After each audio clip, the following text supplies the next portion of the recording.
It is. Let's go. One love to all of the nation. Shout out to the S.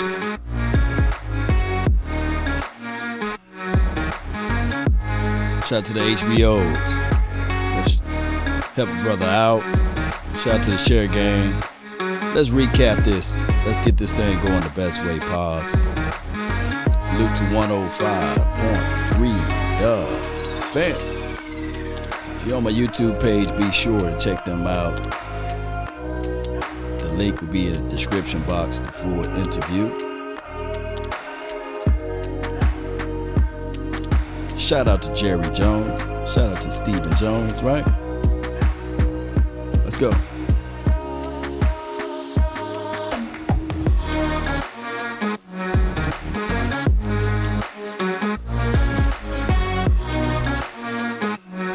Appreciate everybody for jumping in. Like I said, the name is Law Nation.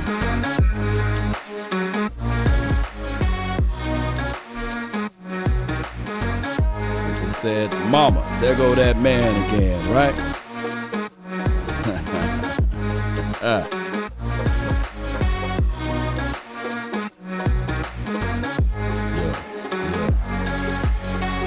Let's go.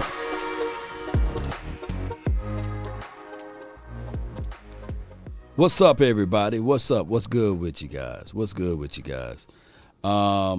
going to talk about this whole interview on 105.3 The Fan. We're going to talk about that. And before we get things going, let me hit this button right here because I want to let you guys know. Are you not entertained? Are you not entertained? Let me hear it again. Are you not entertained? Are you not entertained?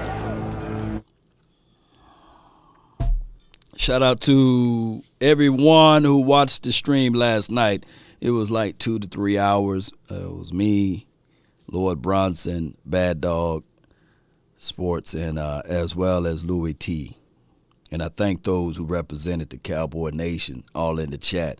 I really appreciate you guys for setting the table and letting us talk about the Dallas Cowboys, who went 6-0 last year against the divisional foes, and we demolished them, right? And of course, you know, they had their little heat talk or what have you, and my guy Lord Bronson, he's out of his mind. Let me hit this. You must be out of your goddamn mind.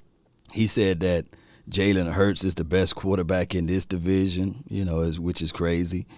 And Louis T, he really believed that Carson Wentz would take the Washington Commanders there, right? Shout out to those boys. And the only person that pretty much kept everything kind of like, man, I'm going to sit back and watch was Bad Dog, right? And like I said last night, I'm going to say again, I think the Cowboys will go 6-0. I think the Cowboys will go 6-0 in this division. You see, this division is not the end-all, be-all. I'm not worried about this division.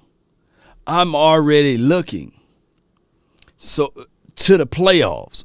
I know we're going to get there. And regardless of how people feel about this defense, I'm banging on the table and I'm telling everybody now, defense will pick you right back up where they left off at. Number one team in turnovers and the best defense on third down defense. I think we can even get better because now you will have Hooker playing more reps than DeMonte KZ. And the craziest thing of it all, they still might bring back DeMonte KZ after the draft if they don't get the player that they want. But then he would be the backup guy. Right? Somebody said at worst 5-1, right? And who said that? Blake. Yeah. You know, at worst 5-1 in this division. And that's probably because we resting our guys or what have you, right? All right, so appreciate those who watch, man. Appreciate y'all, man. And we're going to get to this 105.3 The Fan talk. But before we go there, let me give you guys my thoughts on Tony Pollard. He's going into a contract year. And I look at it like this, knowing that the Jones family, they are stingy with their money. And they better not try to say, hey, we're going to franchise tag you. No. Don't do that to that guy. No. Let him play. But I believe that the Cowboys may look into the draft and draft the running back this year. Right? And my philosophy, I was going back and forth with somebody on Instagram about the 24th pick. And it's according to how we roll the dice with the 24th. I've seen some scenarios. I'm going to tell you guys right now. I've seen some scenarios that Jordan Davis fell to the 24th spot, right? And I'm scooping him up. And the guy's argument was like, hey, why would you use a first-round draft capital on a player that's rotations only, right? That's only going to get a spoonful of reps. Excuse me, Vita Vea. He's not a every down back. He's not an every down player, I meant to say. Right? We looking for trench warfare guys, and I'm going with BPA. And if he's the best player available on your board, you scoop him up. If not, you scoop up Zion. If not, you scoop up Kenyon Green. You build from the inside out. You do. And I hear people say, what about Devontae Wyatt? Yeah, he cool. I like Devontae, but he got arrested in 2020. Yeah, it's on his arrest report. I don't want the Cowboys at this point with the first-round draft pick to be a guy that got arrested. I get it. With the 24th pick, I can hear the news clippings already. Yeah, this dude got arrested. Oh, what he got arrested for? For kicking down a door, trying to get to his girlfriend. And they said people on campus said he slapped her around a little bit. But they end up, dismissing the charges and things like that and categorize it as a family violence. I don't want that. The Cowboys are not built for that all over again. Even if he was innocent. Even if it was Cedric Wyatt. You're like, man, that's my cousin. It wasn't me. Well, dog, your name is on the report, and everything is magnified here in Dallas land. So that's why I'm out on Wyatt. Give me Davis. Give me Big Boy. And if anybody don't understand what I'm saying, then you've been living under a rock. Let's see if we can play this audio from one The Fan and on the Odyssey app. Let's see. It's time for There you go. any part of you, because none of this would be anybody if you weren't in the his business very, very Let me much try to find off the beginning season. of it. That happened. Have that exercise where we look and What this thing got? Free here. It says all Here we go. Let's try to free here. It says give me 1 second, Cowboy Nation. free here. It says all play that in, get the player that we're after. You think you'd be more interested in moving up in a later round, like maybe the second round, than you would the first this year? There's no preference. Okay. At the end of the day, it's all about value. It's all about seeing the player that we happen to like at that time. It's all about when you're on the clock. If there's 2 or 3 guys you're really happy with, that you're saying, hey, I can move down 4 or 5 spots and take that risk and be just as happy and pick up another pick, then, you decide to make that move. So just like we did last year when the 2 corners went, we moved down and felt comfortable that we could pick up a great pick and end up with Micah. So, it worked out for us, worked out in a good way. And, it's really, unless you're right there in the top, 5 picks, it's really hard most of the time to be doing business before you know what's there and what's been taken. No doubt. Is there any part of you or the organization that is disappointed that maybe there's not more elite quarterbacks in this draft? Because I feel like in years past, since y'all aren't looking for a quarterback, maybe teams trying to get quarterbacks take players that you wouldn't have even considered. Does that hurt at all this year with people maybe not being as high on these quarterbacks? Before Stephen Jones give that answer to that problem there, with the quarterback situation and scenario, quarterbacks are unique. And a lot of times, pundits, critics are wrong. There will be an elite quarterback in this draft. Maybe the grades, maybe your eyeballs can't see it now, but it will be similar to the draft, I believe, that Aaron Rodgers came up out of, right? Alex Smith was drafted before Aaron Rodgers, right? You guys let me know. And he was considered one of the better quarterbacks in said draft. And what happened here is all of the critics, all of the pundits, all of the draft analysts, all of the draft phenomenal people that knows everything, they get it wrong every time. What pick was Aaron Rodgers? Was he the second pick, third pick? No, he fell all the way to the 20th range. I'm quite sure everybody look at Aaron now and say, hey, boy, we missed out on him. And if you contextualize it, even if you talk about the draft that Dak Prescott was out of, Goff, Wentz, those boys was considered, oh, man, you can't miss with those boys. Paxton Lynch, now he's playing for USFL. He can't even throw, and he can't hit water if he fell off a boat in USFL. Let that sink in. So quarterbacks, man, people tend to miss on quarterbacks and misevaluate quarterbacks for a long time. Shout out to you, Blake and Jimmy. You said the 24th pick, right? See, 23 other teams were wrong. And I get it. Brady fell. Oh, my God. Brady fell. He's still mad that he fell, right? 6th-round draft pick. It's crazy. Connor Cook, right? Oh, my gosh. But I see what I see what he's saying on the radio. I'm not throwing any jabs at the K&C boys. I'm not doing that, but I'm just saying what it is. Well, you just never know. I mean, sometimes, people, because they do need a quarterback, they'll push those quarterbacks up there, Right. up at the top, or not at the very top, but higher than you might would think they would go. I mean, that is the one position where you get, players, clubs, because the quarterback position is so important that they push those quarterbacks up. But, obviously, any of these players that, we're not necessarily thinking, hey, we need to have that for this year. It's nice to, push some players that we may be looking at down if they get picked ahead of us.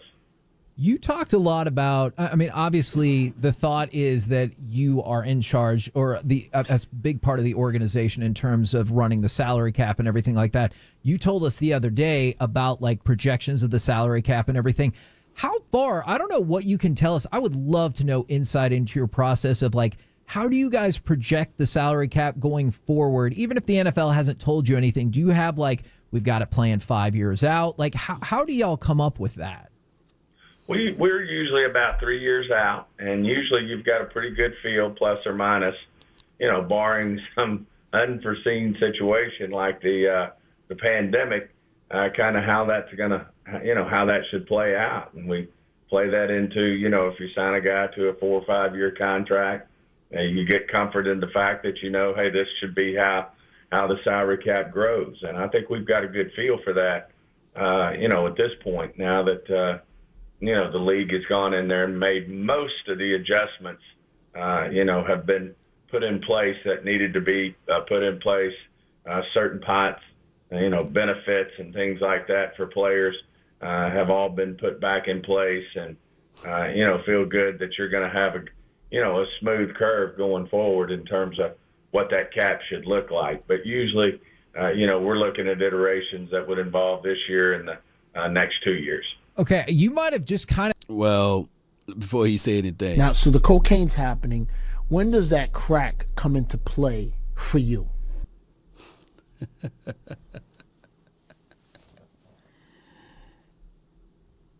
They don't look at it 3 years out. They don't do that. They look at it 1 year out. 1 year. Law, do you have any information and details on that? You think that the Buffalo Bills, when they picked up the phone and called Von Miller and said, okay, we're going to give you a 6-year contract at your age with the guarantees in it, and believe it, that you will play every game. No, they're hedging their bet on the structure line of the salary cap increasing. The cap right now is 208. Now, this year, heading into 2023, it will be right around 280-ish. But it's going to be a massive jump in the year 2024. Why, Law? Because they signed at $111 billion. That's already pre-guaranteed money from Amazon. Guaranteed money. Already signed, sealed, and delivered. Whether they play or not, they can literally shut down the NFL for a whole year. That money is guaranteed by Amazon for rights for TV viewership.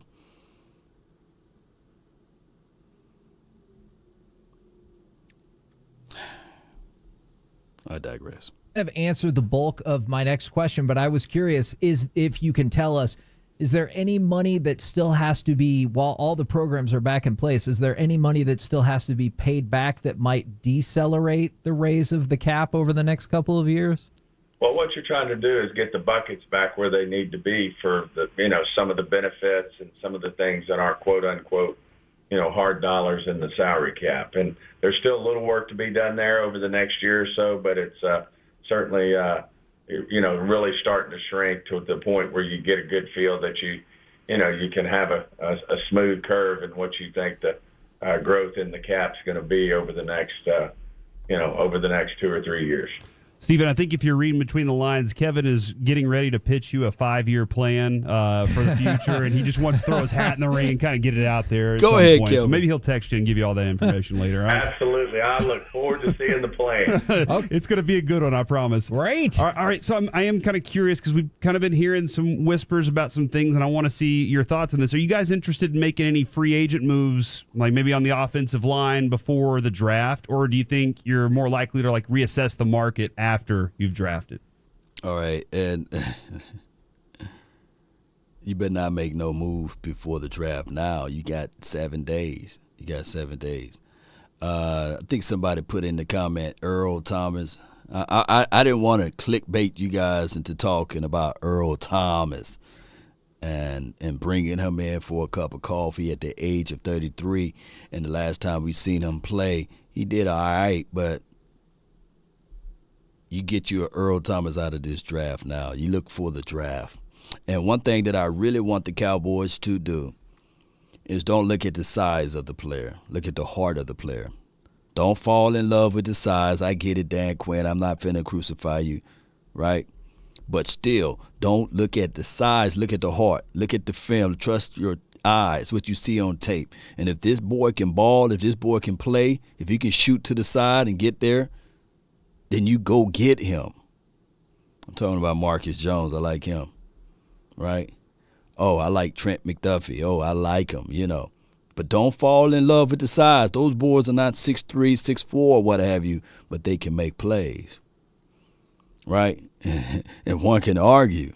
Last year, Marcus Jones made more plays than Trent McDuffie, but I get it, It's who they bump up and say, okay, these are the guys that's better. E.T. go home. Nakobe Dean, yeah, he's one of the guys, not the biggest linebackers, but yeah, still evaluate that.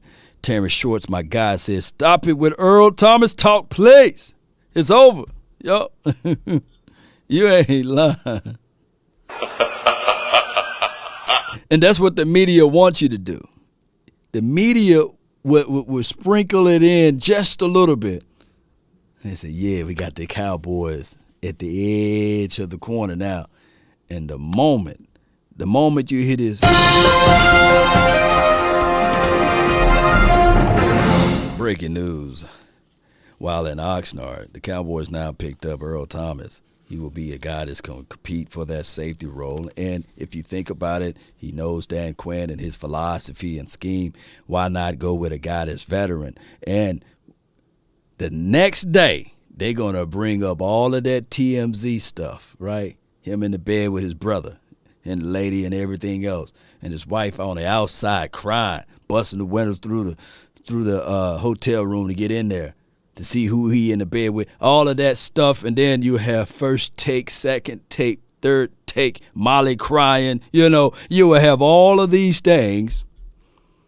And all we want to do, Cowboy Nation, is win a football game. We just want to watch our team play football without all of the mess. Right?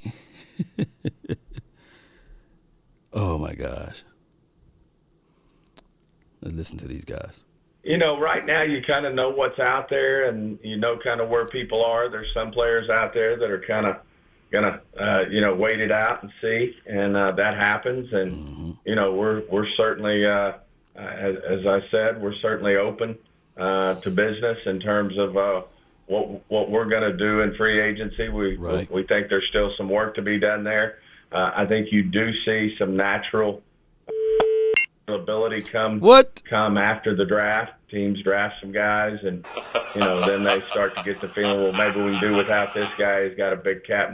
We'll cut him loose and in the free market. And so every year there's opportunity that shows up, comes up, if you will, after the draft, because people draft some good young players high, and they decide to take some cap relief in other areas. So there's always seems to be opportunity there, and we'll just see how it goes. All right, so that's a good point. I brought that up earlier, and I brought it up last night when we was doing the round table with the three other gentlemen. Sometimes teams will, wait till after the draft, and you high on your guy, you may say, hey, we drafted Gardner Sauce Jr. I think he's a junior. Gardner Sauce, or Sauce, we drafted him. So we no longer need our line. We no longer need our cornerback.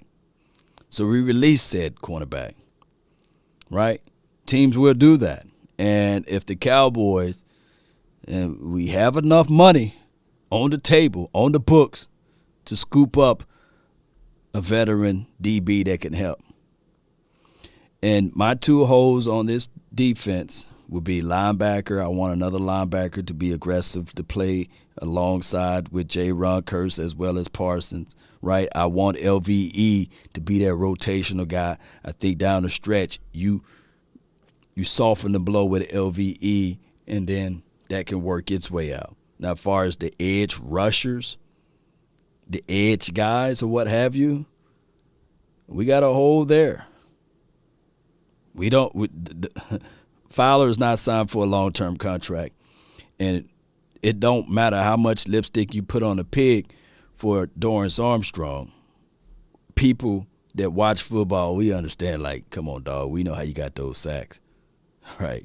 It wasn't the fact that you bent off the corner and got around and scooted and you hit the quarterback. No. You had got 3 sacks from when we were blowing the hell out of the team, and then you got another 2 sacks from the actual guy you got rid of, Randy Gregory. They put both of you guys on the line. So I get it, right? The team took the lesser of two evils and said, hey, I'm going to block Gregory, and you come free. So we understand that. Stephen White, you like Arnold? Idibike, I see you. A big defensive tackle from Blake, yep. Richard Sherman, nah. Cleanup sacks, yeah. No holes at defensive edges from Christian. D-Law, Golston, Dorrance, Fowler, I meant to say, Basham, Micah, at times. Next.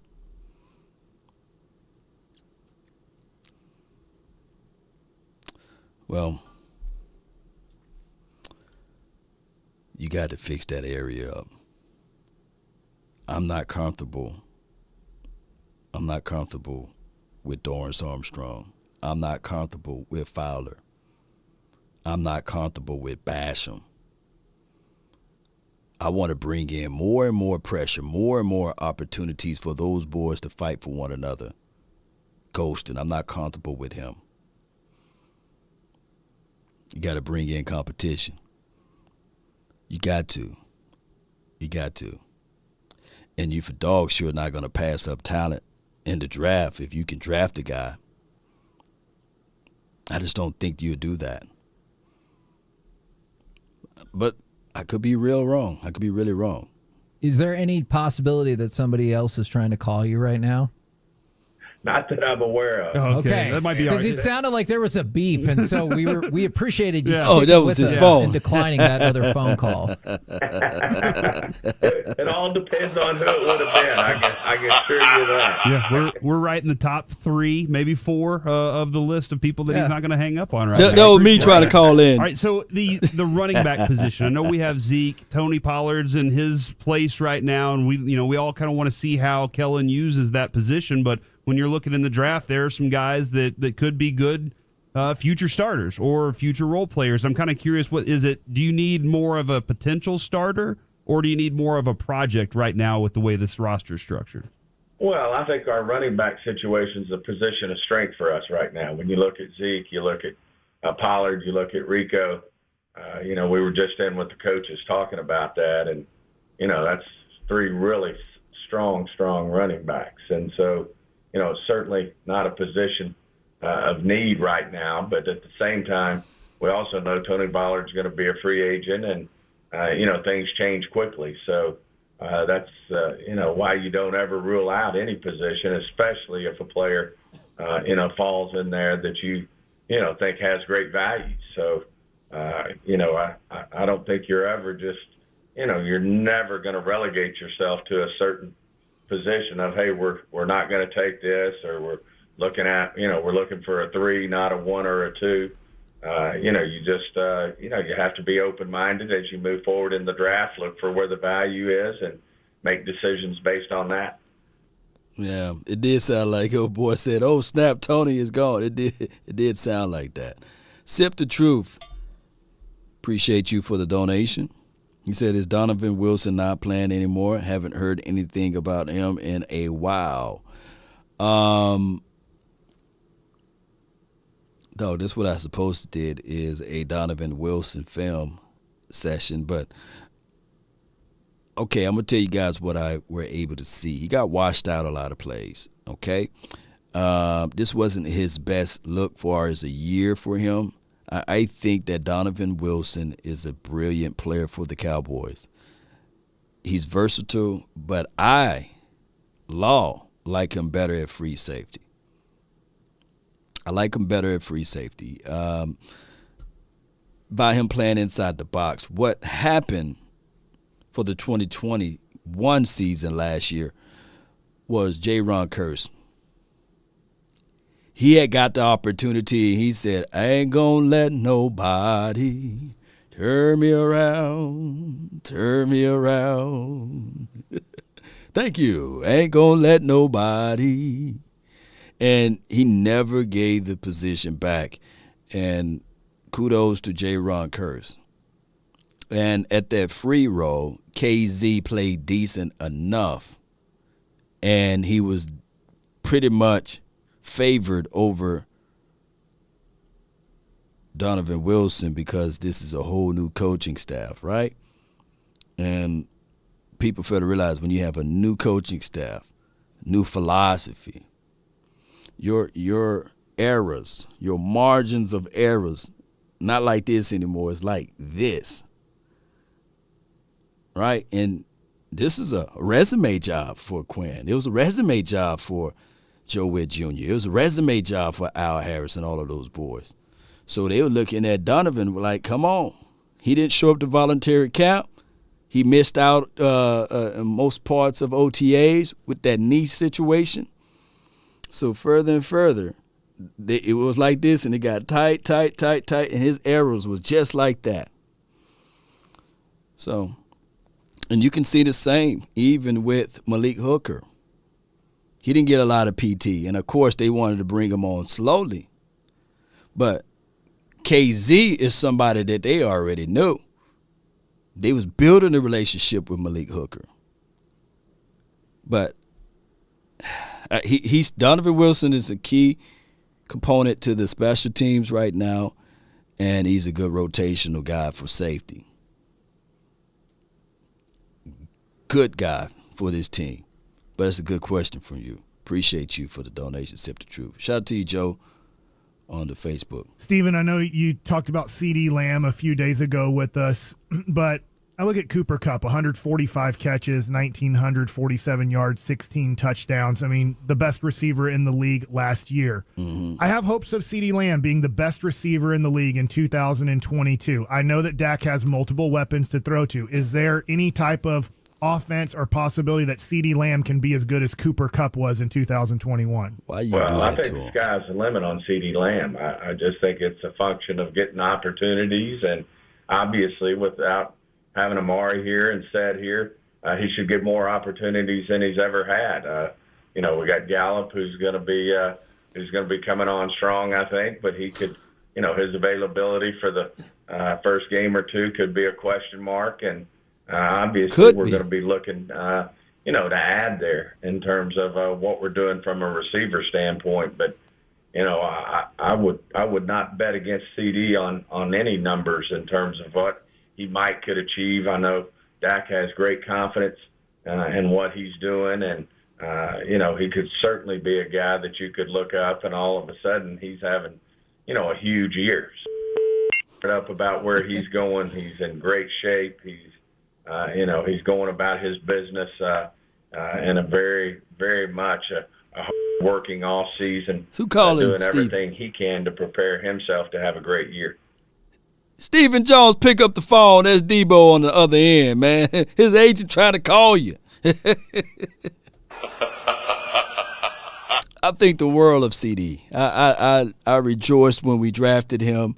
I think that, outside of him wearing 88, because we can clearly see and know that the kid probably wanted to wear another number, but the Jones family put that pressure on him to wear 88, and putting all of that on him as a wide receiver for the Cowboys. And all I wanted him to do is just get comfortable, get into the system, get into the fold, and just play his brand of football. Now, just to be real with you guys, I don't want to lie to kick it. I'm not finna do that to you. But 6 of the 10 interceptions that Dak Prescott threw last year was in the direction of 88. Now, granted, Dak got to stop putting the ball too high, and he got to put the ball right on the money sometimes for the young wide receiver going into his second year. First year, completely working with Dak Prescott on a larger scale. We got to look at and contextualize all of those things, right, Cowboy Nation? Nevertheless, one of the things that we have to pay attention to, if 6 of the 10 interceptions were on CeeDee Lamb's side, and that's with number 2 and number 3 DB, respectfully, now he's going to have the number 1 DB trailing and covering him, following him, rolling coverage over the top. And pressure is a privilege. Those are words from Dak Prescott's mouth, right, to you guys' ear. So hopefully, I'm going to tell you guys that they are built for this moment and ready for this moment. But I'm not finna put pressure of saying that CeeDee Lamb, I'm about to say Amari Cooper, that CeeDee Lamb should have Cooper Kupp's number. No. And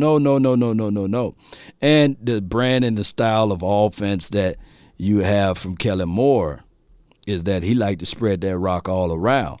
The best thing that can happen for the Cowboys, they go into this draft, they draft another tight end that can vertically stretch the field, go back to 12 look, run the rock, play off of play action passes, and if CeeDee Lamb is open, you hit him. If not, don't force it, and you have another wide receiver. Maybe you go into the draft and you draft a wide receiver that can take the top off the defense. But we know that none of these guys are speed demons. and you can sit on a lot of routes. That's why most teams said, you know what, let's get off of man. Let's get off of man on CD and Amari Cooper last year. Let's get off of that. They're killing us. We're going to drop everybody into a zone and give you the underneath and force you to feed Schultz. Oh, and you took the bait every time. You gave the ball to Schultz. We'll do that all day because you're refusing to run. We know you don't stay with the run. So even if you gash us for 5 to 4 yards, that's good because we know that you're not disciplined enough to stick with the run. But I believe if you bring in the 12 personnel, you keep Schultz as the underneath tight end, you keep the other tight end, whoever you go out here and find in the draft that can vertically stretch this thing out, that it would get them up out of those quarters. It would get them up out of that pass defense. Because you got to at least play honest, you know. As old folks say, make them play honest.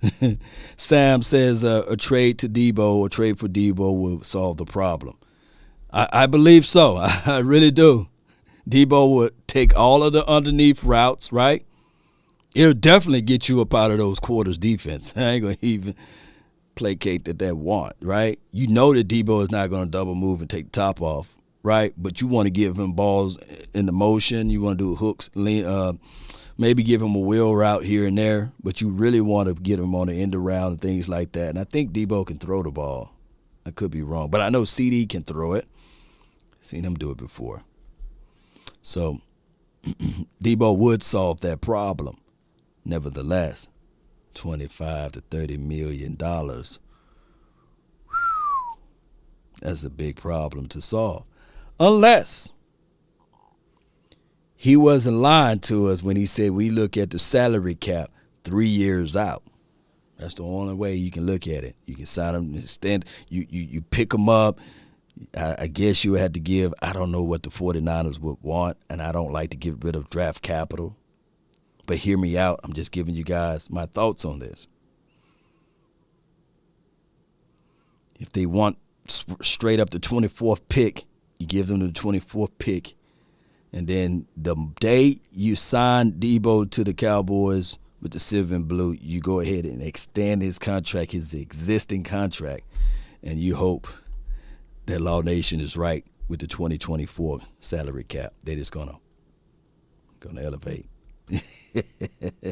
Now, when you talk about Dak having great respect and trust in the wide receivers, do you get the sense, because I imagine that's the only way this thing is going to work, but do you get the sense that all the receivers, all your pass catchers also have that same kind of appreciation and belief in Dak?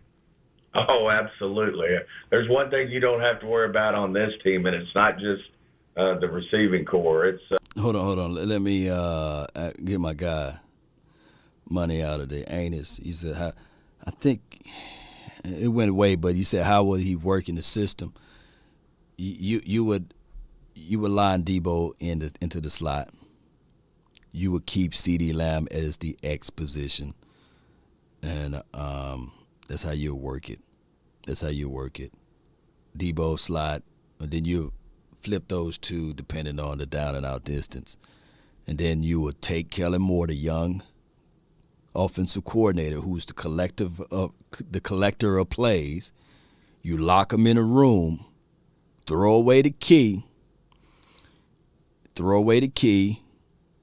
and you force him to watch all of Deebo's snaps, every single snap that he had in 49ers land, and you replicate what he did with that. That's how you do that. But it is what it is. It's just a consensus of who the leader of this football team, who leads it. Everybody just has to have extreme confidence, and not just the players on the field. It's the coaching staff. It's the personnel staff. It's ownership. There's not anybody in this building who doesn't have the utmost confidence in what Dak Prescott is, what he stands for, and how he leads his team. Stephen Jones here with us on the KNC Masterpiece on 105.3 The Fan. Dan Quinn was special last year. I think he gained a lot of trust with the fan base, a lot of trust with you guys. And I'm kind of curious when he's talking about what he wants to do with this defense. Is he pretty close to what he wants, or are there still like other? Is he like, we have a lot of work to build. We need to make some more additions to this defense to get it there. Well, we have a lot of the pieces that we do feel really good about, but you can always improve. And I think Dan thinks we're going to be a better defense this year than we were last year. So I think so too. Fired up about that, but it is great when you're discussing, these players, this personnel in the upcoming draft, and where some of these men at different positions could make us even a better defense if we were to get a player like this or a player like that. It certainly fires me up, and I do think when we look up here that we're going to have improved ourselves, and even if we stayed status quo, I think Dan believes we're going to have a better defense, but I feel good that we're going to improve where we are, and that should make us even better. Yeah. Stephen, when a certain receiver says that he wants to be traded from a certain team on the West Coast, do you say we need to pick up the phone and make a phone call and just check in on this guy because that dude's really good, and we kind of lost in the playoffs to that team, so let's go ahead and steal that guy from him? What do you say? Well, we're always looking to get better, and obviously keep your eye on anything and everything that's going on, and certainly things have to fit in and work, but we're always looking at where we are from a personnel standpoint and where we can get better. Now, this question is a little different, maybe a little bit more serious, but I would love anything you can tell us about this because I've always been fascinated by this. So it's been a really busy offseason.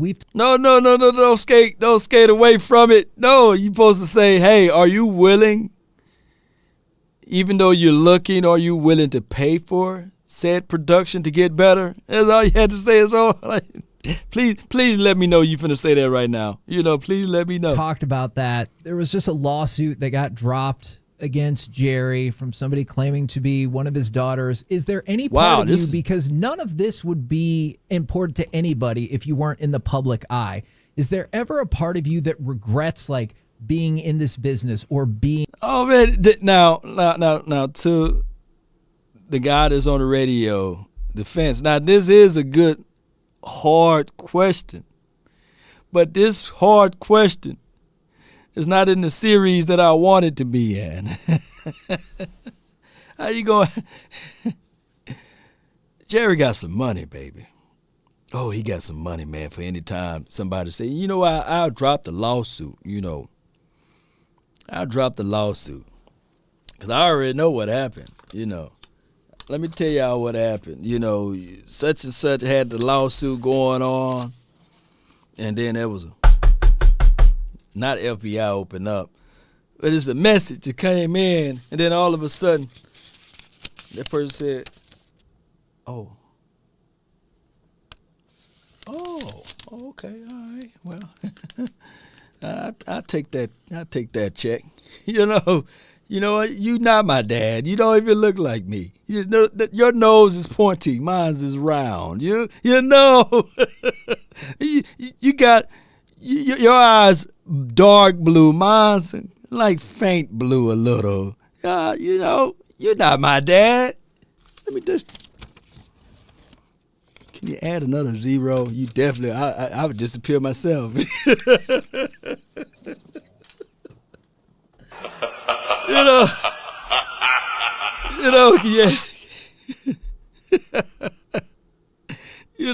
That'll make me drop some lawsuits around this mug.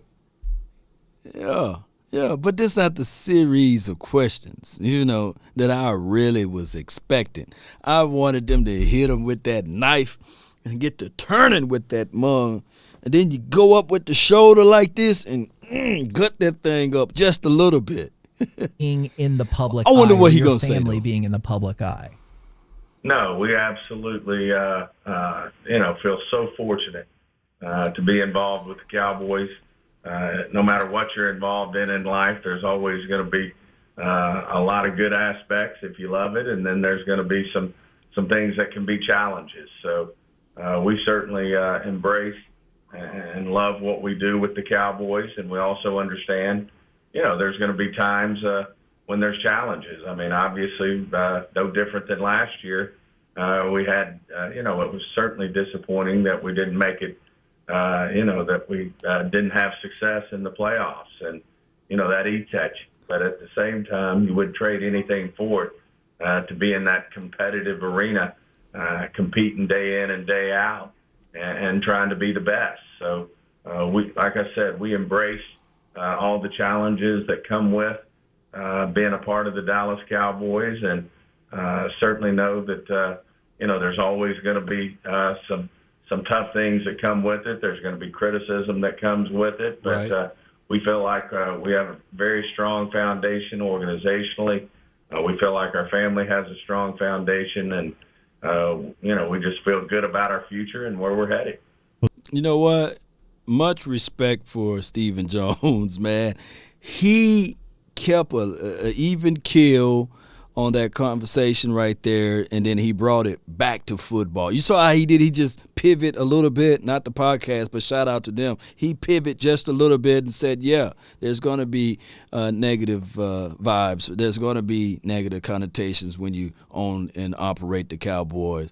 Even there's going to be pitfalls even in the playoff game. And then he went back to football. So appreciate him for maneuvering, But if he would have said that to Jerry would have been like, "Get your damn act together. We're going to have a good visit, but settle down just a little bit. I don't have the patience to jack with you today." that would have been Jerry. Jerry would have went off. You said, wait a minute now. Look, do I have to repeat this, por favor? Repeat plays of what happened before when they asked Jerry, hey, man, hey, Jerry, are you embarrassed? Are you embarrassed? Are you embarrassed as an organization about how the team is playing? Get your damn act together. Jerry wasn't playing that day. Jerry would have went all Bush League on boy, but it is what it is. Shout out to KNC Masterpiece, man. Wonderful show on Fridays. So from my understanding, every Thursday and every Friday, you will have Stephen Jones on the show giving away all of the sauce and some of Mama's cooking about the Dallas Cowboys and beyond. And that is the situation there. But neither here nor there. That's what we do. That's what we do. We give out draft analysis or intel about what we want to do for the season. That's what we do. So they can have people like me talking Cowboys on a Friday. Well, Stephen, if there are ever any agents calling during our interview, you can always patch them in, and then we can listen in on the conversation. Just let them know. Yeah, just let them know that, hey, I'm on the line with radio, so this is going live right now. All right. Sounds good, guys. All right. Thanks, Stephen. Thank you very much. There you go. Appreciate them boys, man. And I'm addicted to the Cowboys. If you are a diehard Cowboy fan, and every day you're alive, you at least, even if it's my video, if it's Cowboys.com, if it's other creator videos, or even if it's your phone, Twitter, Twitch, whatever it may be, MySpace, Black Planet, if you, that person, that you got to have a little bit of information about the Cowboys for 365, let me know. Put in the chat, real one. I'm a real one, Law. Win, lose, or draw. They make me mad, but I still love them. Oh, they make me mad. Oh, I can't believe it. But I love my Cowboys. It's kind of like rainy days. Rainy days, you look outside. Oh, man, it's raining. But you need it. You need that rain. It's been raining for the Cowboys for 27 years, right? And we still out there without an umbrella. We sitting there like, hey, rain on me, baby. Make sure it's not yellow, though. And that's what we do. That's why every single day, all last year, 365, I think I only missed one day last year of not doing a video or not talking to my family. Y'all my family, man, for real.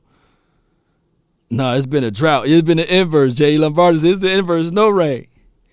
right? That's funny how life is, right? When it's a drought, you pray for the rain, and then when it's raining too much, you pray for the drought. Need a little balance, and that's similar to the off season. Oh boy, we tying all of this stuff together. The off season, it just dries up, no rain. You just be sitting there like, come on, can you give me a little rain? And then you hear the news, right? You hear the news.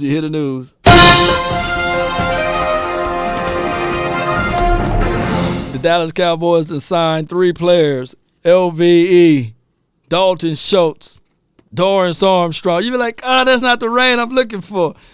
We appreciate the sprinkles, but we want it to rain. Oh my goodness, where the Bobby rain at? Oh my goodness, where the honey badger rain at? When that forecast is coming? It never comes. You just be sitting there waiting. Chandler Jones, when that type of rain is gonna come? It don't come. But we still out there waiting for it to rain. And then when it rains, it pours. It's never a little mist with the Cowboys. But that's why we love this team. That's why we have 1,000 content creators. That's why we have the Twitter world going crazy. That's why everybody on Instagram got beautiful, wonderful pictures and posts about the Cowboys, right? Go to Facebook, multiple Facebook page and communities. Silver and blue, we stay true. We don't never die. We multiply, right? That's how this thing been rolling for us, right? And we see a little sprinkles of the opposition, the opposing teams trying to do similar things, but it don't ring the same, right? It don't ring the same like Eagles, the Giants community, Washington. They don't know what name they're going to be. They trying to take command. Some people still saying that they red-skinned. Some people still saying that, I'm saying they commodes or what have you. They changed the name of the team, still got the messed up facility, right? It's still just taking fecal matter falling out of the sky on them. Yeah, sworn in, Kellum. Appreciate you. Appreciate you for jumping in. For those who want to give me a quick conversation right quick, the phone line for your mind is open. It's 657-390-7391. We got a few more minutes here. 657-390-7391.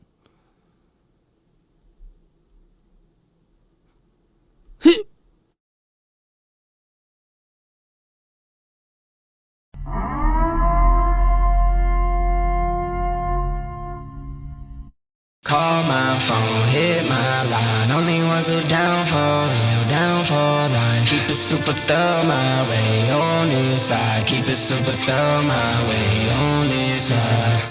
Call my phone, hit my line. Only ones who down for real, down for line. Keep it super thorough my way on this side. Keep it super thorough my way on this side. All right. 657-390-7391. Often imitated, never duplicated. Shout out to you, Iceberg Q. Keep it off the books and keep it coming in. Bitch the old see what I'm coming in. The inside caramel just like 100 grand. Call my phone, hit my line. Only ones who down for real, down for do this mock draft right quick. Keep it super thorough my way on this side. Call my phone, hit my line. Only ones who down for real, down for life. Keep it super thorough my way on this side. Keep it super thorough my way on this side. Heard you moving funny, had to cut you off. Had some more friends like my brothers, I can't trust it all. Same ones in your corner, wanna see you fall. Now I only need a hand to count the ones who ball with me. Come on. Move down the fall with me, baby. Lose a draw with me. Lose a draw, baby. Come on. Got the body to my class, she break the law with me. Oh, my goodness. Here we go. This draft is working out well. This draft is working out well for me right now. Come on. Call my, hit my line. Only the ones that's down with me, baby. Keep it super thug.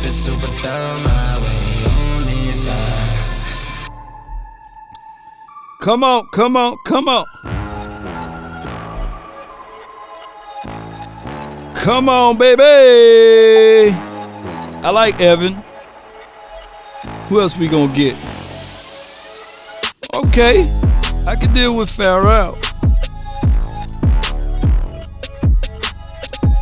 918, you're live. Hey, what's up, Law? Nothing to it. Talk to me, man. What's on your mind? What's on your mental? Minister, brother. Say again. Love the show, man. Love all y'all guys. What you doing?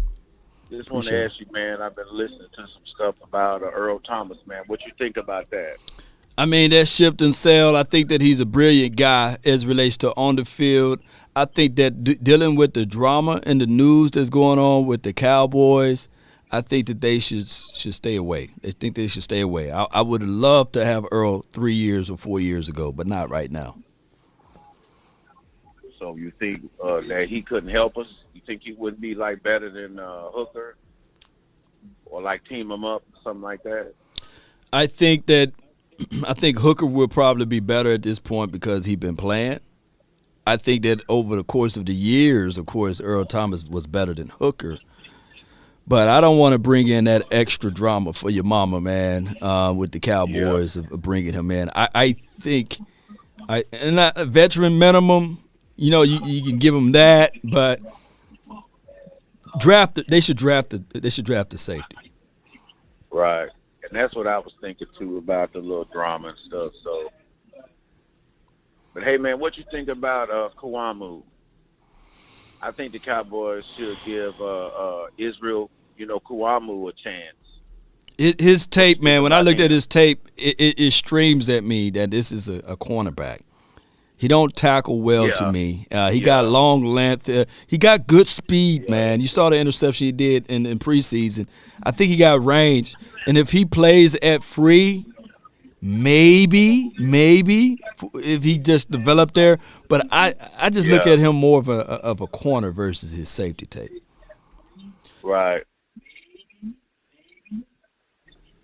Yep. Well, I just think the Cowboys should give him a chance, man. I don't think this organization here under Jerry and them, I don't know if it's them or something going on, but I feel like we don't give guys an opportunity that I feel like they should.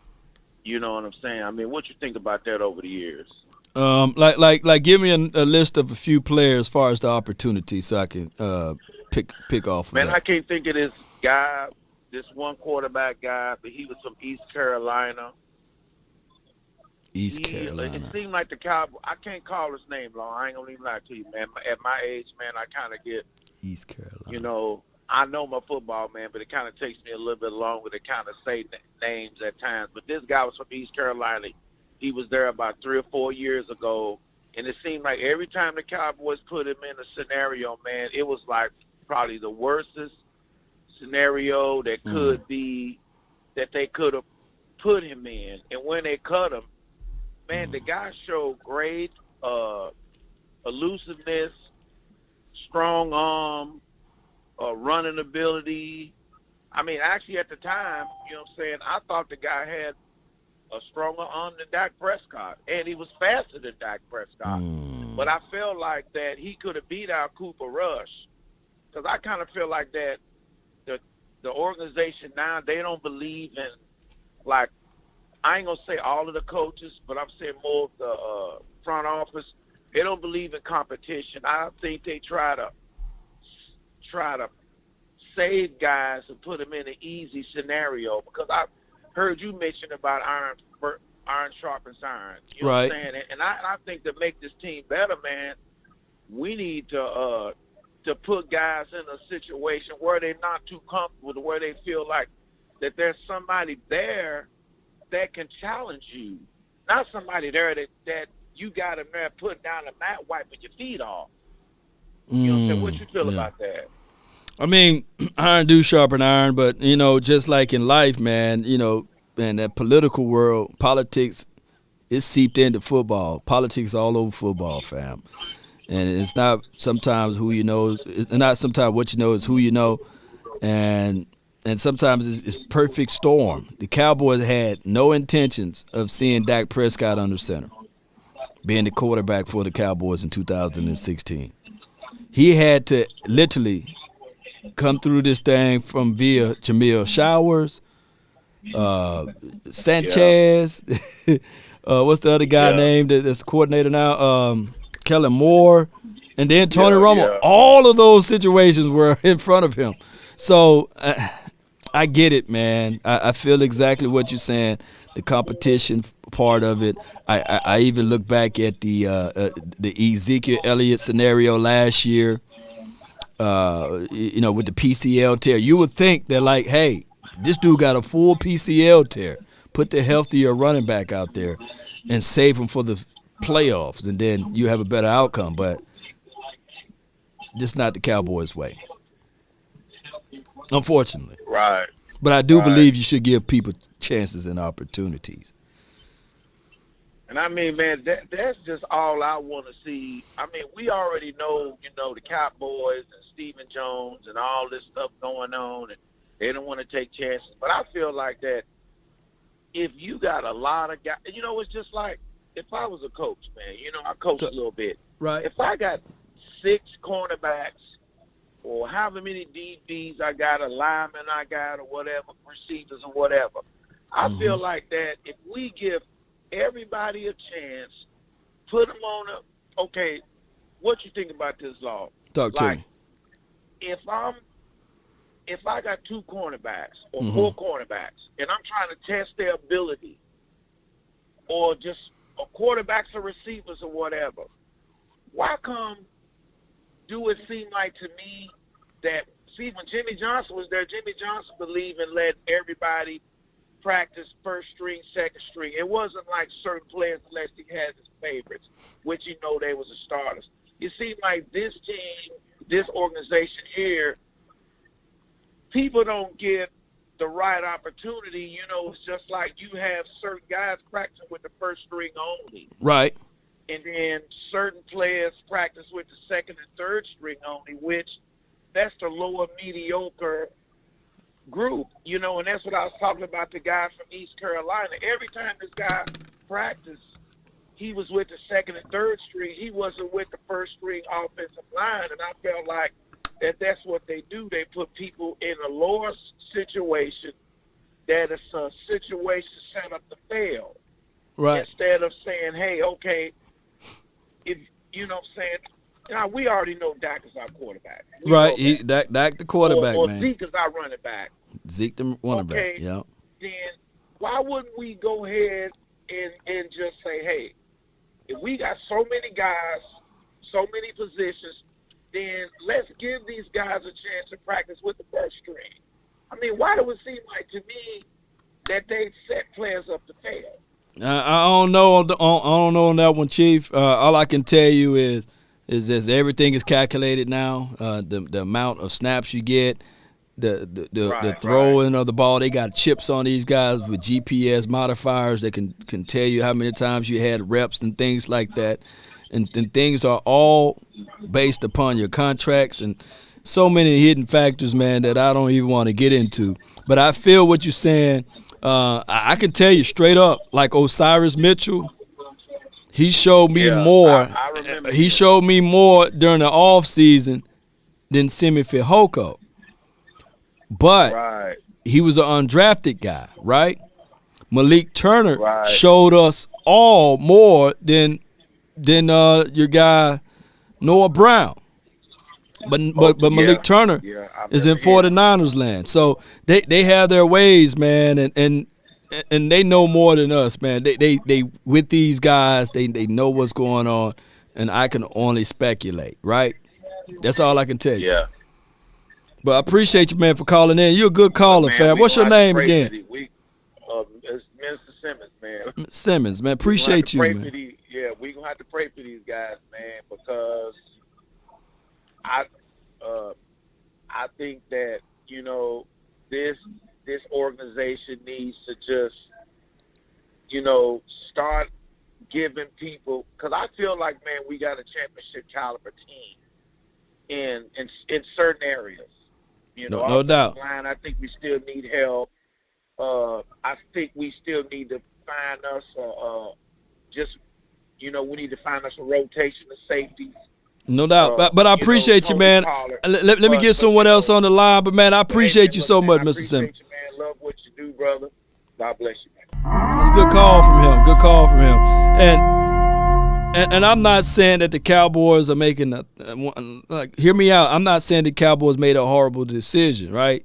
To not give Johnny Dixon a chance and an opportunity to play with the ones, right? And he's pretty good. Johnny Dixon was pretty good at Ohio State. But last year he didn't get a chance, right? And I'm not saying what Osiris Mitchell would have done with the number one lineup versus, you know, the guys that we selected to be in the number one lineup. I'm not saying that Osiris Mitchell is better than Simi Fehoko, but sometimes people are granted and given more opportunities. So that's why if you guys that's watching right now, when you go to that interview, make sure you got a clean shirt on, even if you got a little mustard stain or ketchup on your shirt. Make sure you change that out. Make sure that if it's for an interview, you prepare yourself. You gas up the night before. Don't gas up that morning because there's a hidden element. And it's my second cousin called Murphy Law. He will show up at the right time for you. You know, some people say the wrong time. No, he'll show up at the right time. Like, hey, what's up? You didn't check me out, so you got to beat Murphy Law. And that's why I said, even with Kelvin Joseph, him missing out on training camp, him missing out on this and missing out on that, Anthony Brown got favor. So even if he do fall short, they say, well, at least he was there. So therefore, I'm going to put Anthony over you. You was a second-round draft pick. You didn't give us nothing. And the same could be said with Donovan Wilson. He got his hands behind his back because the coaching staff already knew KZ. They knew his work efforts. But it is what it is. I got the 479. You on the line. Talk to me. What to do, Law? Nothing to it. Talk to me. Shit, D Price out of the 479. Listen, I'm going to make this short and sweet for you. So, like last year, we had 11 picks. Am I correct? I think so, man. You're probably right on the money. Okay. We had a lot of So them. we had five. We had 5 in the top 100. So we picked some good players last year. We did. That just, you know, this year should be their year to step up. Where I'm going with this is basically, if we take these 9 picks we have this year, 9+ picks we have this year, and condense them down to get us at least 3 to 4 impact players that can plug in right now, and then see where these players that we drafted last year, where they're going to fit in this year with these players, I think that's the way to go. We had 11 picks last year, 9 this year. Why are we stacking players if you're not going to do nothing with them? Big facts. How many holes you see on this team?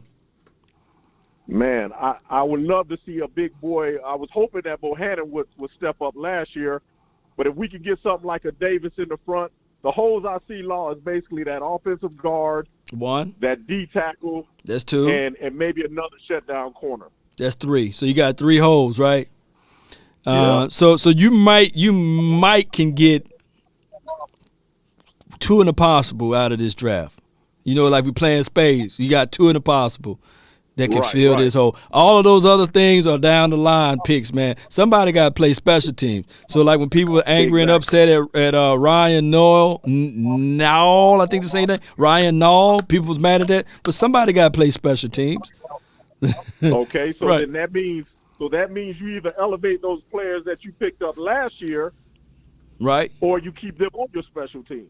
Right. Nashawn, he was a good special teams guy last year, right, as a rookie. Exactly. And now he want to graduate. Exactly. He going to want to fight for that starting role.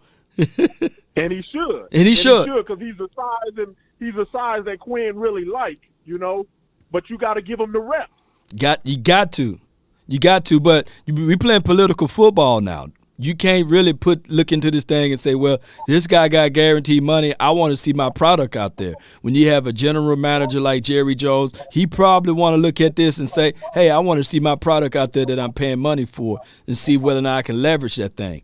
Wasn't that the situation with Lyle Collins? We paying him the money. Okay. We want to see him out there. Okay. But, hey, the tape showed that his hip is bad. He's moving a little slow. He's not giving the bend. But now I want to see my product out there. Political football. And it done changed a whole lot from when I used to strap up back in the day. But what I'm saying is again, we had enough picks last year, Law, and I didn't really see no bums on the team. Now, granted, if you didn't get your playing time, you fit perfectly into that special teams that you just spoke about. So now make this pick about impact. Ooh, I see where you're going. Say, we picked 9 people. Right. Get rid of some of them, move down, get up, in the draft. Exactly. Yeah, I see your philosophy there. But that's all I had to say, bro. Keep doing what you're doing. Love your show, and let's keep it pushing. Go Cowboys. No doubt, man. Appreciate you, man. Great philosophy right there. You got 9 picks. You're not going to use all 9 of them. We didn't see Matt Farniok play a lot of snaps last year. Big Bo, shoot, he was a healthy stretch for most games. We had Justin Hamilton out there, and Carlos Watkins showed up. So I get it, right? And then Osa, he hit the rookie wall, but he did a great job for us because he filled in when Navier Gallimore got snapped up. And this is going to, Gallimore 3rd year, Tristan Hill's 4th year now. So it's a lot of things, a lot of moving pieces. And you got to see what you can get out of Tristan Hill this year as well, right? Because the Cowboys, they're not going to trade him. If they were, they would have been traded him. Simi is a 4.39 guy, 6'3". Yeah, Stephen White, you're right. Yep. Unc, what's good? You live. Man, what's up, man? What's going on, Lord? All is well, man. I can't complain. Talk to me. Well, I'm just going to say this because I know you got a lot of people. It's a blessing to hear your voice, bro. Every day you get up, it's a win for me. Yeah. And that's all I got to say about that. Let me just ask 3 questions. How many picks do we have in the draft? 9. We'll be willing to give away a number 1 pick for Deebo, and when the hell are we going to win a Super Bowl? Oh, no, man. Oh, no. When we going to win the Super Bowl, I say every year, man, we're going to win the Super Bowl. I've been wrong for 27 years. But, I can be wrong again, but we're going to win the Super Bowl, right? I don't mind being wrong. Well, how many picks do we have? How many picks do we have as of now? And will we be willing to package the number 1 pick to get Deebo? What would be willing to be packaged up to get Deebo?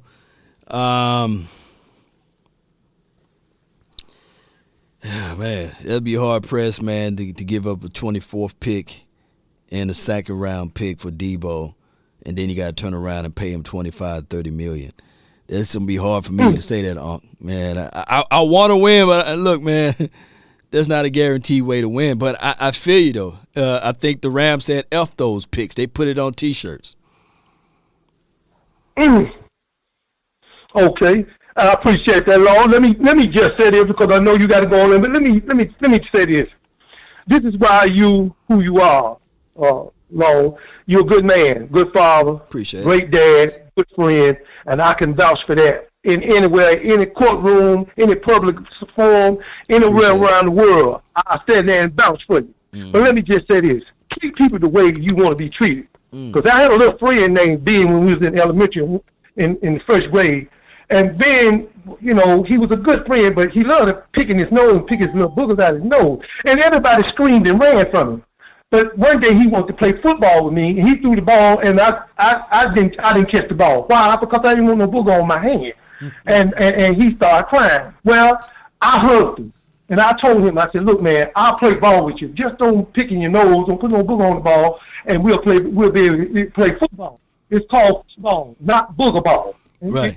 Treat people the way you want to be treated. Let me just say this. Y'all, when you leave the house, be careful where you go. Right. This is a service announcement. Now, they selling grenades and claymores down here at the Cowboys down here. And I told this fool, I said, man, what did I tell you last time? I'm not buying no goddamn grenade. He said, man, well, he half off. I said, that's what you told that dude who you sold that grenade to. You told him it was 8 seconds, then it ended up being 2 seconds, and now he's going to blew his arm all the way up to his shoulder, and now he can't lay sideways in the bed. And that's all I got to say. Be careful what you do and where you go. And that's all I got to say, Law. Man, Uncle Charles, man, I appreciate you so much. I thank you. Yes, sir. Always blessing us with your philosophy and wisdom. I love it.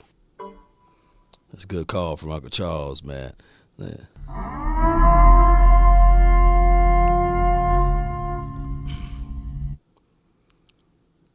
To break down that analogy there, the man can't lay sideways in the bed no more because he held on to something too long, right? So that means you got to let things go. The other guy, the first story, to break down that analogy, you got to have a person that can break these things down. And to break that part down is the booger ball. Like the guy wondering why nobody wanted to play with him because he got the booger in the ball. I love it. But you got to treat people the way you want to be treated. So all he had to do was he dropped the ball, right, the person that he was throwing the ball to, and he approached him, and he explained to him, hey, I want to play with you, but it's not booger ball. See, sometimes people can be doing wrong things, and they're not aware of it.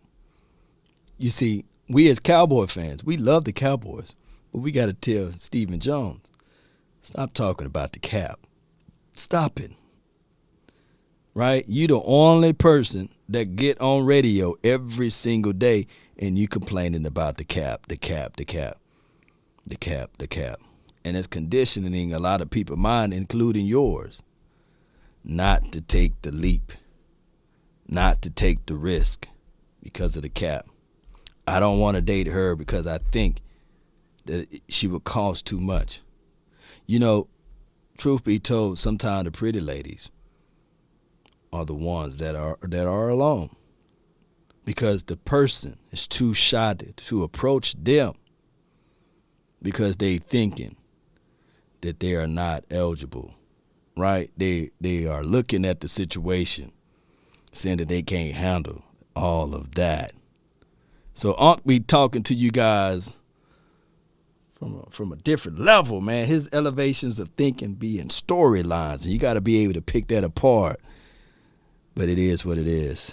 So, fellas, if you are a single man out there and you see a pretty young lady out there, just approach her and say, I couldn't help but to notice your smile, right? Or excuse me, may I take a few moments of your time to talk to you?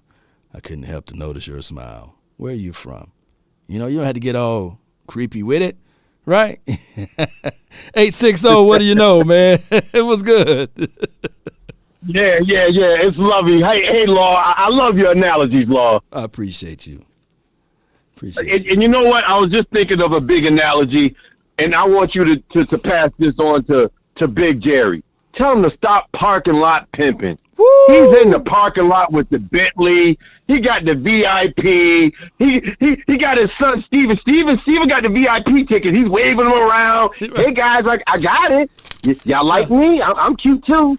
Yeah, nah, man. We need to get in the game, Law. You get in. You can't win if we don't play. You got You can't get in the club by being in the tub, right? Yeah, man. He's sitting in his personal jacuzzi outside in the car talking about I'm parking lot pimping. I don't want to spend on the big bottles. But I can give y'all a shot. You want a shot? Come on, man. Like he buy at the bar and send everybody some Anzac. Like, no. Where the good stuff at, man? Yeah, man. Tell them to stop capping on the cap, okay? Right. That's what I need you to stop capping on the cap. We all know the cap can be finessed. Just like a pretty girl can be finessed. There you go, but we ain't gonna talk about that. That's the reason why I got 2 girls right now. No, but I do. I want to say this. We do need a veteran receiver. We do need to pick up a veteran receiver. Right. Somebody that can still. CD doesn't know the ropes. CD is he's fresh off the porch. if you know what I'm talking about. He's just coming outside. You know, he first got his first nosebleed, man. So we need a vet. We need a vet. I don't care, but I know Jerry likes the parking lot pimp, so we'll get a vet right after June 1st, because we all know if people don't know that know football, that's when it really don't count. That money don't count. So we got another $10 million coming. Don't forget we got another $10 million in the bag coming. Yeah. So we're gonna do something, Jerry, we're gonna do something, man. I just need everybody to remain patient. Okay? Are you a fan or are you a fanatic? I need some of these fans to turn into fanatics, okay? Oh yeah. That's my 50 Cent law. I love what you do. Man, keep up the good work, brother. And that's right. We not parking lot pimping. We going in the VIP. VIP, baby. Appreciate you, man. Good call from you, man. Oh, my gosh, man. Good call from him. All right, next we have on the line, Too Cool. What's good? Hey, what's good, Lo? Oh, man, it's your world. I'm just trying to pay rent, man. Talk to me. Hey, man, you know what? We got a couple of days from the draft, so you know I'm back on that hype train. First and foremost, I need everybody to stop talking about go get Deebo. Deebo would not fit with the Cowboys because we do not scheme the way the 49ers scheme with the receivers. Second, the last caller just said that CD Lamb ain't came out the porch yet. Well, guess what? Jamal Chase just walked into the backyard and started playing, and he did something that no rookie probably ever done in NFL history. What was that? What's that? Talk to me. He put numbers up last year. He looked like a veteran last year. Oh yeah, he did. Jamar Chase looked like a veteran receiver. He did. His numbers did look good last year. You know. So if I'm on the Hamilton hype train. If we're willing to give up a first this year, a first next year, and a second this year for Deebo Samuel, I'm willing to do the exact same thing for Kyle Hamilton. We need to be the first team with 3 safety because I believe Kyle Hamilton can hold any tight end in the NFL today. In the slot, at the high safety, at the low safety, I believe Hamilton can hold anybody. So if we do any trading up whatsoever, I think that Kyle Hamilton can be and will be the next game-changing safety to match up and link up with Michael Parsons. That's all I got. Man, so you're not so you really think that? Wait a minute. I like Kyle Hamilton. I like his skill set, but you willing to get rid of? Say that again so I can make sure that I'm hearing what you're saying. So if we gave up a first this year, a first next year, and a second-round pick for Deebo Samuel, I would be willing to do the exact same thing for a game-changing player within the first round of this year's draft in that first 10 picks. If Kyle Hamilton was to slip past the top 10, I'm on the phone with the Commanders giving them what they want to get Kyle Hamilton if he slips. You don't like Jaquan Brisker? Let me know what you think of Jaquan Brisker or let me see another safety in here. Man, he got a deep class. Even Cross, let me know, or that's the only guy like you've been looking at film on. Wow, this is like when I look at Kyle Hamilton. Kyle Hamilton 6'4", 220. Kyle Hamilton is a tight end on defense. So you got a tight end on defense holding a tight end. A lot of times you got in the NFL they want to take the quick slot corner and put him in the slot, but then you got him trying to hold Kelsey. He's too big for that slot corner. Kyle Hamilton, that's a different answer right now. Now you got to come with it when you put him out there and when you slide him out, and then we slide Kyle Hamilton out there on him. All right, man. I wouldn't market my future for him though, man. I have to get a known commodity, But I feel you though. If you really go ahead. Would you give up that for Deebo Samuel? I just don't think Deebo Samuel will do the same thing he did with the 49ers with the Cowboys. Right. Well, what we do know, we got Kellen Moore, who's a collector of plays, and if we do get a Deebo Samuel, the first thing I would tell everybody to do is find a way to lock Kellen Moore and Deebo, put both of them in that film room and throw away the key and say, hey, if you want to win this Super Bowl, we need to craft up all of the plays, not some, all of the plays that you did in 49ers land. And then after they spend that week in that room, I'm also going to bring in all of the offensive linemen, and we're going to lock them in the room for a full week with him. And then we're going to lock, So, but I feel what you're saying, but I wouldn't give that much away for even Deebo. I wouldn't give up a first or a second for Deebo. Okay, but I Lord. feel, Thank you, man. but I appreciate you too. Too cool. Appreciate you, man. Hey, no problem, Lord. Good call from him, man. Good call from him. You know, I'm not finna dog out Kyle Hamilton because he is listed as the best safety out of this draft class.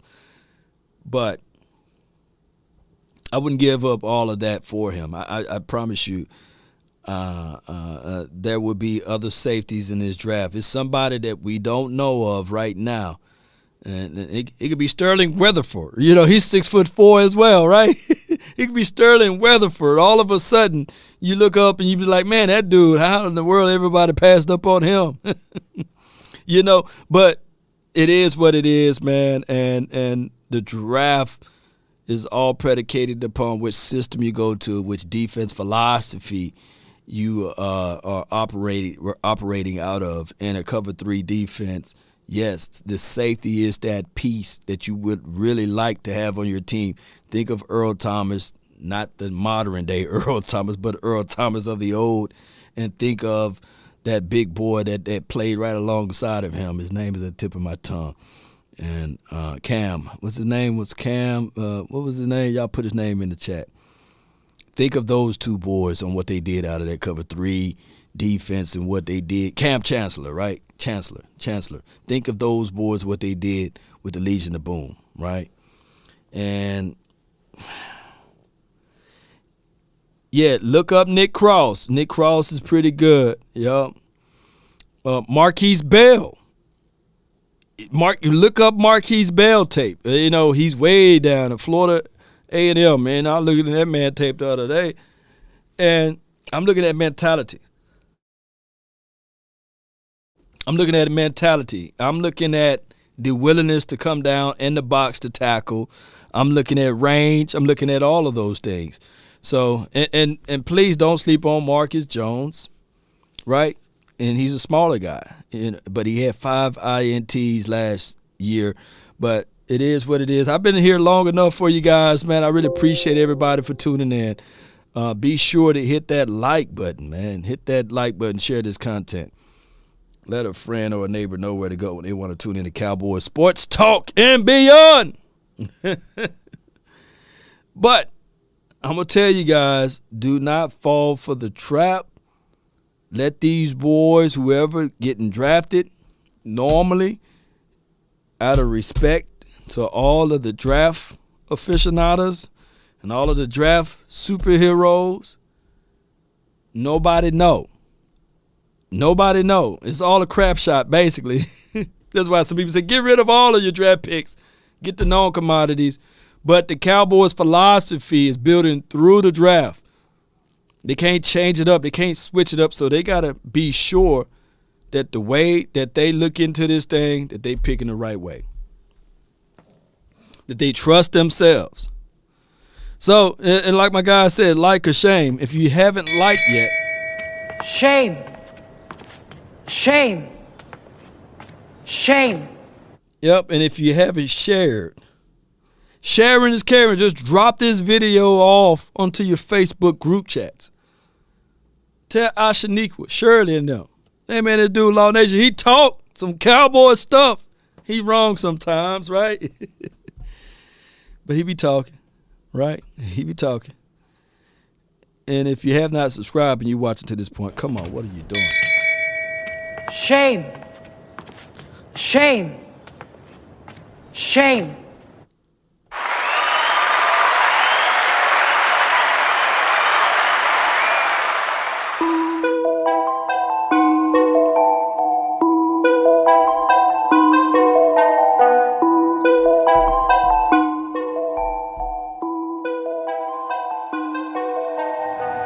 Nowadays, nothing really is ice. Only one of me and nobody's like me. Phone ringing and I tell him it's ice. I got wifey on bling and she freeze.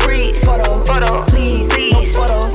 G's, no, please, no photos. Hit the door and the doorman just whole team here might need some. Still young, but I move like a new deal to my lawyer. If you're down in my management, I'm just warming up a way till I old producers saw the numbers one. Different colors in my baggy light. Oh, yeah, come on. Shout out to you, Gina. Mad man. Hold on. Mad man. Let me talk to my guy, Mad Man, right quick. Hold on. Let me talk to Mad Man. Last night, man, you hurt my heart, man. Mad Man came in on the stream. He was chatting here and there, and he said, man, F this, man. This is boring. This stream is boring. Man, I was like, come on, man.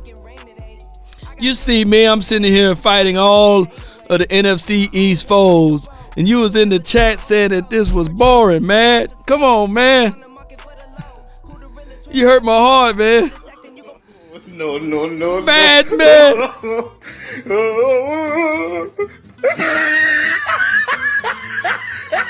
What are you doing, Mad Man? You know, I was like, come on, man. I was like, man, because you know, my guy Louis T, he like to talk, and I was like, I don't want to look. I try to give people their lane and respect them. You know, I was trying my heart and my darnest. You know what I'm saying? Not to just take over the show. I give him time to talk. I give Lord Brunson time to talk, and me and Bad Dog, we were just sitting there chilling.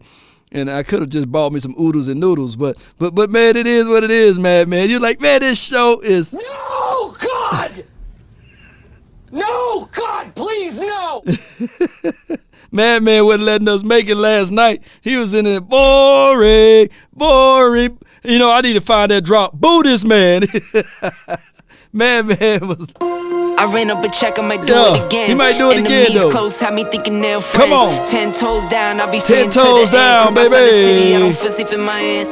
Took so many years, I'll be waiting for the wins. I'm in we waiting for the wins. To my sins. Come on. I do it for real, there's no reason to pretend. If I do it once, I do it again. Add it up, come on.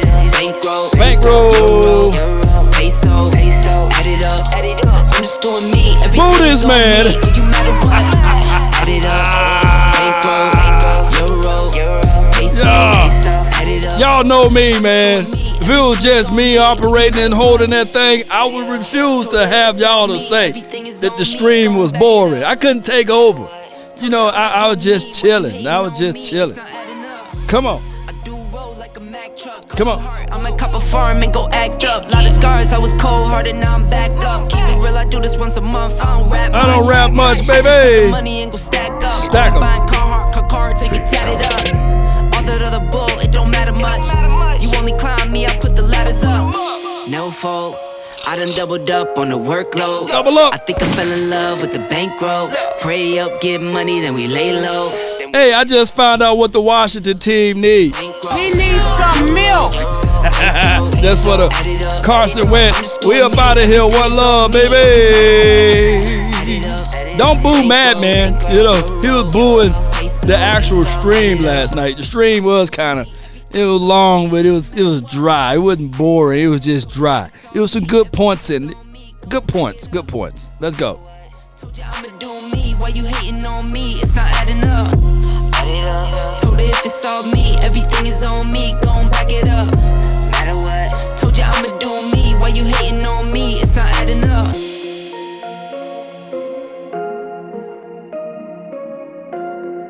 Are you not entertained? Are you not entertained?